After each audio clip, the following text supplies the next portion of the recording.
నమస్తే అన్న. నమస్కారం అండి. మరి కొన్ని రోజుల్లో ఎలక్షన్స్ వస్తున్నాయి. సీఎంగా ఎవరు గెలిస్తే బాగుంటుంది? చంద్రబాబా, జగనా?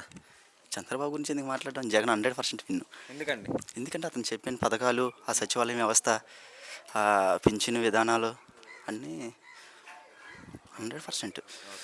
మరి 5 సంవత్సరాల్లో పథకాలు, నవరత్నాలు అని చెప్పేసి ఇచ్చారు కదా, అందరికి అందుతున్నాయి. స్వయంగా ఇంటికి వచ్చి మరీ లబ్ధి పొందుతున్నారు.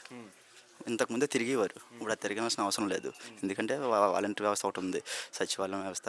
ఇంతకుముందు మధ్యలో వాళ్ళు వీళ్ళు పట్టుకొని వెళ్ళి చేసేవారు. డైరెక్ట్గా మనకి ఏదైనా అవసరమైనట్టయితే వాలంటీర్కి పేపర్లు ఎలిజిబుల్ ఉండాలి, కానీ 100% పథకం అందుతుంది.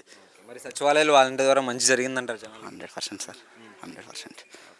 మరి పథకాలతో పాటు జగన్ వచ్చిన తర్వాత రైతు భరోసా కేంద్రాలు కానీ, లేదంటే సచివాలయాలు కానీ, ఇంకా హెల్త్ క్లినిక్లు, స్కూల్స్ డెవలప్మెంట్ చేయడం, ఇవన్నీ నిజంగా జరిగాయా? 100% సార్. ఆరోగ్య సురక్ష ఒకటి ప్రతి ఒక్కరికి, ప్రతి వీధిలో లేదా 100% లబ్ధి పొందిన వాళ్ళు ఎవరు అబద్ధం చెప్పరు. 100% లబ్ధి చెందారు. ఓకే. మరి ఇప్పుడు చంద్రబాబు గారు 3 పార్టీలతో అదే కలిసి వస్తున్నారు ముగ్గురుగా. జగన్ వచ్చి సింగిల్గా వస్తున్నాడు. ఎలా ఉండబోతున్నాయి సార్ ఎలక్షన్స్? చంద్రబాబు నాయుడు ఒక 3 పార్టీలు కలుపుకున్నా సరే చాయిస్ లేదండి. ఎందుకండి అంత నమ్మకం జగన్ మీద? సార్ అతను పెట్టిన నవరత్నాలు అంత చిన్న విషయాలు కాదు సార్. అవి చాలా ప్రతి ఇంటికి అందుతున్నాయి. ఎలిజిబుల్ ఉండాలే కానీ 100% చెందుతున్నాయి. 100% అతను వల్ల ఏ ముస్లింని అడిగినా చెప్తుంది ఫస్ట్. అది చిన్న విషయం కాదు. 100% ఎలిజిబుల్ ఉండాలి, కానీ 100% జరుగుతుంది. ఇంటింటి జలజీవన వ్యవస్థ, కుళాయిలు.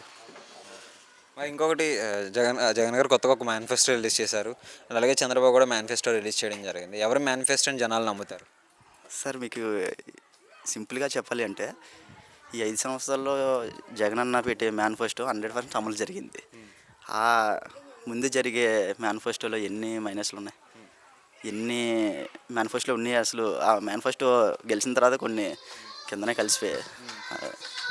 100% సార్. ఎందుకంటే ఇవి వీటిల్లే కంటిన్యూ చేస్తూ అందులోనే కొన్ని ఇంక్రీజ్మెంట్ పెంచుతూ పెట్టారు. 100% ఇప్పుడు నేను ఇది అమలు చేస్తాను అనేసి అతను నిరూపించాల్సిన అవసరం లేదు. ఎందుకంటే అలా పెట్టిన నవరత్నాలు అన్నీ కంటిన్యూ అవుతున్నాయి. వాటిల్లే కొద్దిగా ఇంక్రీజ్మెంట్ చేసి చేస్తున్నారు.